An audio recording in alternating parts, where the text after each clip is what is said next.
Hey everyone, welcome back to the channel. Before we dive in, I want you to think about something for a moment. Pause for effect.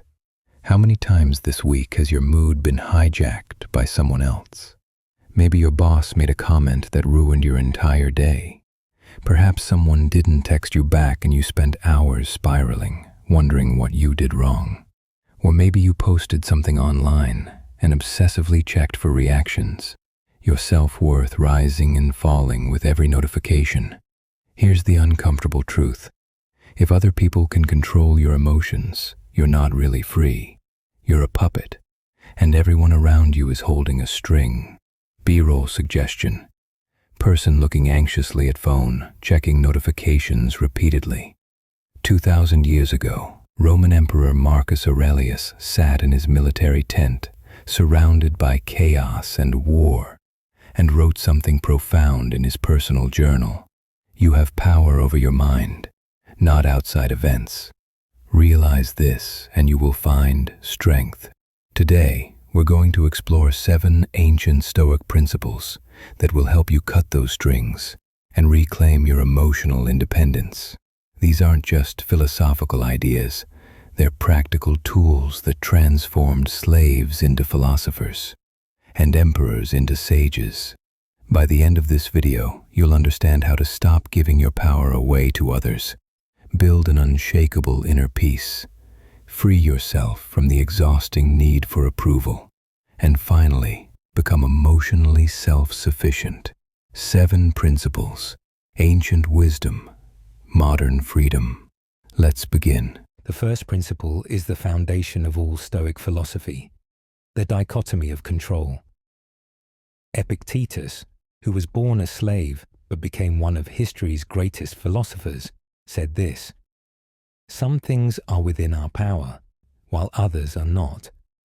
Within our power are opinion, motivation, desire, aversion, and in a word, whatever is of our own doing.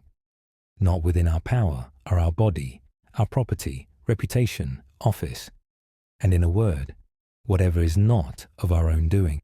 Here's what this means in plain English. There are exactly 2 categories in life: things you control and things you don't. And here's the shocking part. You control far less than you think.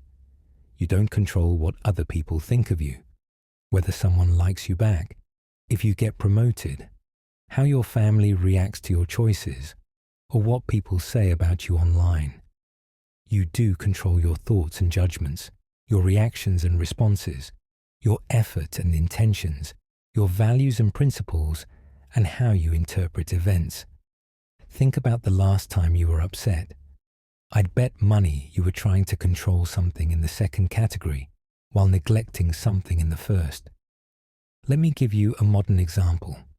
Sarah spent 3 months on a project proposal. She poured her heart into it, stayed late every night, and finally presented it to her leadership team. They rejected it without much explanation.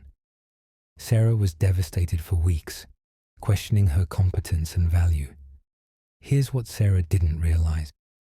She was investing emotional energy in the outcome, which was not in her control, rather than in her effort and learning, which was in her control. The rejection wasn't a reflection of her worth.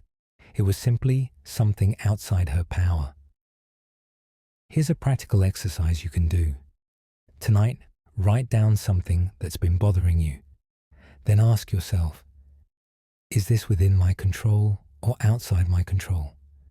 If it's outside your control, your only job is to accept it and redirect your energy to what you can control, which is usually your response, your attitude, and your next action. There's a common pitfall to avoid here. Don't confuse acceptance with passivity. The dichotomy of control doesn't mean you don't try to influence outcomes. It means you focus on what you control, which is your effort, while accepting that results may vary. Before we move to principle 2, ask yourself right now, what's one thing you've been trying to control that you need to let go of? Drop it in the comments below.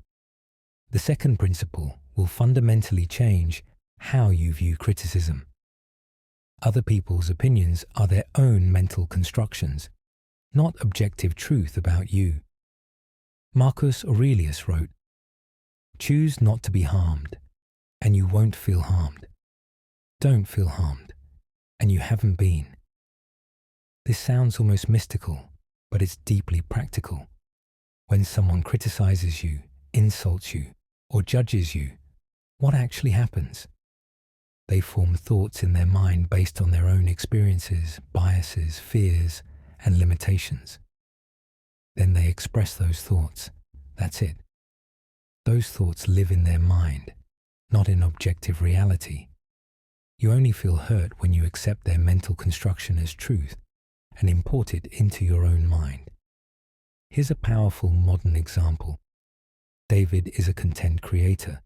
He posts a video and gets 1,000 positive comments and 10 negative ones. Which ones does he obsess over? The negative ones. Why? Because he's treating those 10 opinions as facts about his worth, rather than as 10 people's subjective mental constructions. Meanwhile, the 1,000 positive comments are equally subjective. None of them, positive or negative, define who David actually is. The Stoics would say, your character is defined by your actions and values, not by the changing opinions of others.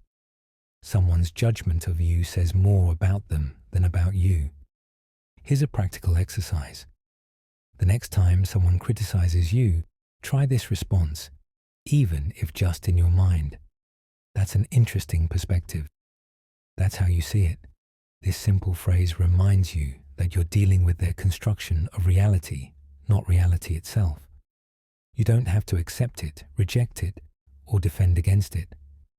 You can simply observe it as information about how they think. The common pitfall here is thinking that this means all feedback is useless. Wise people consider whether criticism contains truth, but they don't let the emotional charge of someone's opinion devastate them. Evaluate feedback rationally, but don't absorb it emotionally. Principle 3 builds on what we just discussed. Your worth comes from within, not from external validation. Epictetus said, "If you wish to be free, desire nothing and no one that depends on others. Otherwise, you must necessarily be a slave." Brutal, right? But incredibly liberating. When your sense of worth depends on getting likes, promotions, compliments, or approval, you've made yourself a slave to external circumstances. You've outsourced your self-esteem. Think about social media for a moment. Every time you post, you're essentially asking, am I worthy? Am I enough? Do you approve of me? And you're letting strangers answer that question for you with a double tap. The Stoics believed that true worth comes from living according to your values, from acting with integrity, from developing your character. These things are entirely within your control and can never be taken from you. Here's a modern story that illustrates this. Jennifer was a successful lawyer who defined herself by her career achievements. When she was passed over for partner, she spiraled into depression. Her entire identity crumbled because it was built on external validation, titles, recognition, status. Through therapy and self-reflection, Jennifer realized she'd never asked herself what she valued. She'd been chasing what others told her was valuable. When she started defining success on her own terms, which meant meaningful work, helping others, and learning continuously, her emotional stability stopped depending on external outcomes. Here's your practical exercise. Complete this sentence in your journal. I am a person who... But you can only use character traits and values, not achievements or roles. For example, I am a person who keeps my word. Or, I am a person who treats others with respect. Or, I am a person who faces challenges with courage. Notice how these statements are about who you are, not what you've accomplished or what others think of you. These define your true worth. The common pitfall is thinking that building internal worth means becoming arrogant or dismissive of others. It doesn't. It means you stop needing their validation to feel okay about yourself. You can still appreciate compliments, you just don't desperately need them. Quick question for you. Have you ever achieved something impressive but still felt empty inside?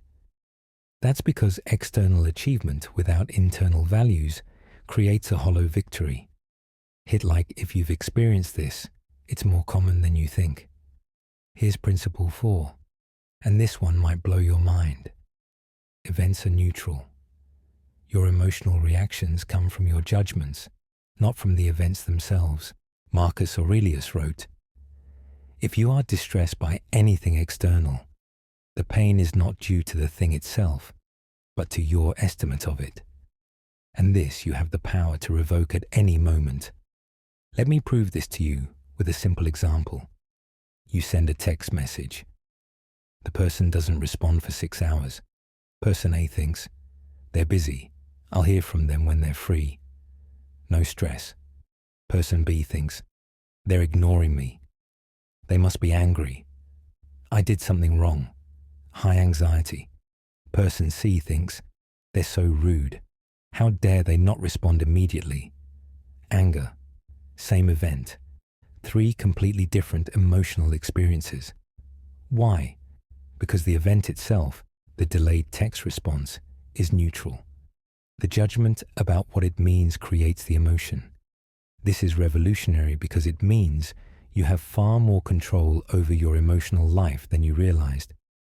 You're not at the mercy of events. You're at the mercy of your interpretations of events. Real-world example. Michael lost his job during a company downsizing. Initially, he was devastated, calling it the worst thing that ever happened to him. 6 months later, he'd started his own business, was happier than ever, and told me, "Getting fired was the best thing that happened to me. I was too comfortable and scared to leave on my own." Same event, different judgment, different emotional experience. The Stoics aren't saying bad things don't happen. They do. They're saying that much of our suffering comes not from the events themselves, but from our catastrophic, negative, or personalized interpretations of those events. Here's your practical exercise. The next time you feel strong negative emotion, stop and ask, what judgment am I making about this situation? Is that judgment definitely true? Or is it one possible interpretation? Then ask, what's a different way to interpret this same event? This creates space between event and reaction, and that space is where your freedom lives. The common pitfall is thinking this is about toxic positivity or pretending everything is great. It's not. It's about recognizing that you have agency in how you interpret events. Some situations genuinely suck, but adding layers of catastrophic judgment on top of them makes them worse. Principle 5 addresses one of the deepest sources of human suffering: attachment to specific outcomes. Epictetus taught, "Don't demand that things happen as you wish, but wish that they happen as they do happen, and you will go on well." This doesn't mean you don't have goals or preferences. It means you hold them lightly, not desperately. When you're attached to a specific outcome, you've made your peace conditional. I'll only be happy if I get the promotion, if they love me back, if I reach this goal. You've created a hostage situation where your well-being depends on circumstances beyond your control. The Stoics practice something called premeditation of adversity, which means imagining things going wrong so they wouldn't be emotionally destroyed if they did. This isn't pessimism, it's preparation. When you've already mentally rehearsed failure, disappointment, or loss, you don't fall apart when it happens. You've already accepted it as a possibility. Modern example. Rachel spent months planning the perfect wedding. Every detail had to be exactly right. When the weather forecast showed rain for her outdoor ceremony, she had a complete breakdown. Her wedding day, which should have been joyful, was colored by her disappointment that reality didn't match her rigid vision. Meanwhile, her friend Sophie also had rain on her wedding day, but Sophie had held her plans lightly, knowing that weather was outside her control. She embraced the rain, laughed about it, and had an incredible day anyway. Same situation, different attachment, different experience. Here's your practical exercise. For your next important goal or event, complete this exercise. Write out the best case scenario and describe it. Write out the realistic scenario and describe it. Write out the worst case scenario and describe it. Then write, "If the worst happens, I will," and describe how you'll respond. This mental preparation loosens your attachment and builds resilience. You're still hoping for the best, but you're not dependent on it for your peace. The common pitfall is confusing non-attachment with not caring. You can pursue goals passionately while simultaneously accepting that the outcome is ultimately outside your complete control. It's, "I'll do my absolute best, and I'll be okay whatever happens." Principle 6 is perhaps the hardest to truly accept. You cannot control other people, not their actions, not their choices, not their growth. You can only control how you respond to them. Marcus Aurelius wrote, "The best revenge is to be unlike him who performed the injury." This addresses something we all struggle with, dealing with difficult people. Your coworker is lazy. Your partner is inconsiderate. Your family member is toxic. Your friend betrayed you. You want them to change, to see what they're doing wrong, to apologize, to be different. And here's the hard truth. You cannot make them. You can express boundaries. You can communicate your needs. You can choose to distance yourself. But you cannot reach into their head and rewire their personality or force them to have an epiphany. Every moment you spend trying to control someone else's behavior is wasted energy that could be spent on what you can control, your response. Real-world example. Tom had a toxic manager who belittled him in meetings, took credit for his work, and played favorites. Tom spent months trying different strategies to fix his manager, being extra helpful, documenting everything, talking to HR. Nothing changed. Why? Because Tom couldn't control his manager. What finally worked? Tom focused on what he could control. He documented his work for his own records. He built relationships with other leaders. He cultivated emotional detachment from his manager's approval. He eventually got transferred to a different team. His manager never changed, but Tom freed himself by changing his response. The Stoics would say that difficult people are inevitable. They're part of life, like weather. You don't get upset at rain for being wet. You bring an umbrella. Similarly, you don't waste energy trying to change difficult people. You protect your peace and respond with wisdom. Here's your practical exercise. Think of someone whose behavior frustrates you. Now ask yourself, what am I trying to control about this person that's outside my control? And what can I control in this situation? Usually, you can control your boundaries, your responses, your exposure to them, and your emotional reactions. The common pitfall is thinking this is about tolerating abuse or poor treatment. It's not. The Stoics were big on self-respect. You can't control others, but you can control whether you stay in situations that harm you. Sometimes the wise response is to walk away. The final principle ties everything together. Build an inner citadel, a fortress of the mind that cannot be breached by external events. Marcus Aurelius wrote, "Dig within. Within is the wellspring of good, and it is always ready to bubble up." if you just dig. The inner citadel is a metaphor for psychological strength that comes from within rather than from external circumstances. It's the part of you that remains calm in chaos, grounded in storms, and unshaken by others' opinions. Think about it this way. Most people build their sense of security on external foundations: their job, their relationship status, their appearance, their possessions. These are like building a house on sand.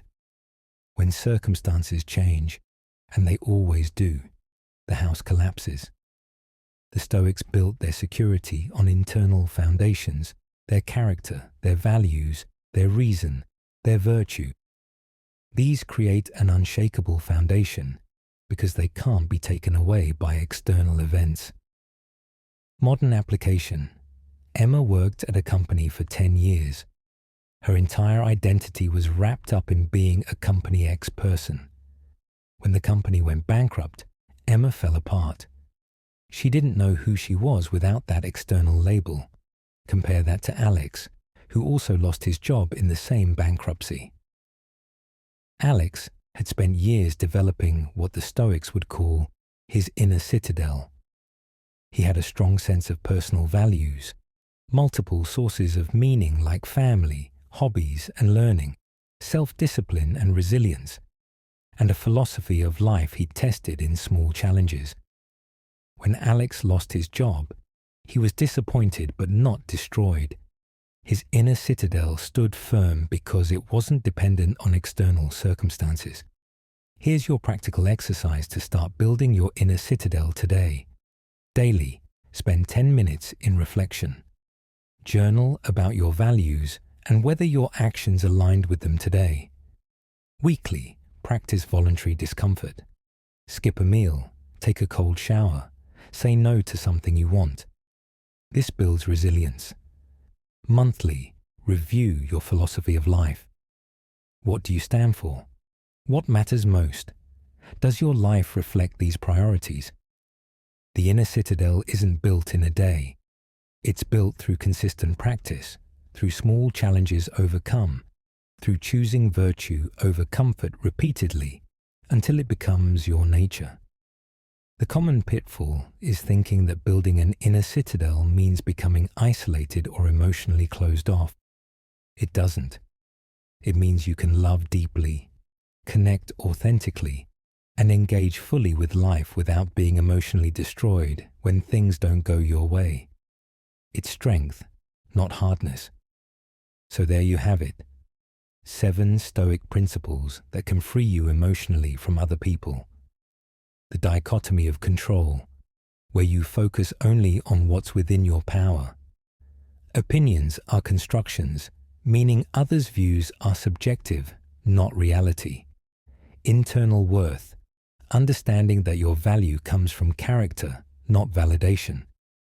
Neutral events, recognizing that your judgments create emotions, not circumstances. Non-attachment, holding outcomes lightly, not desperately. Control yourself only, because you can't change others, only your response. And the inner citadel, building unshakable strength from within. These aren't just beautiful ideas. They're practices that changed the lives of slaves and emperors 2,000 years ago, and they work just as powerfully today. But here's the thing. Knowing these principles intellectually means nothing. Transformation comes from practice. So here's your challenge. For the next 7 days, pick one of these principles and practice it deliberately. When you catch yourself giving your emotional power away to someone else, apply your chosen principle. Maybe it's catching yourself trying to control what others think. Maybe it's noticing when you're catastrophizing about an event. Maybe it's recognizing when you're outsourcing your worth. Just pick one. Practice it for 7 days. See what changes. I'll leave you with one final thought from Marcus Aurelius. The happiness of your life depends upon the quality of your thoughts. You are far more powerful than you realize. The chains that bind you emotionally to other people, they're not real. They're made of thoughts and habits, and you can break them. You have the key. You've always had the key. Now use it. If this video helped you, do me a favor. Hit that subscribe button and the notification bell so you don't miss the next video. Drop a comment below telling me which principle resonated most with you. I read every single one. And if you know someone who's struggling emotionally, someone who's giving their power away, share this video with them. Sometimes we all need a reminder that we're stronger than we think. Thank you for watching. Now go build that inner citadel. I'll see you in the next one.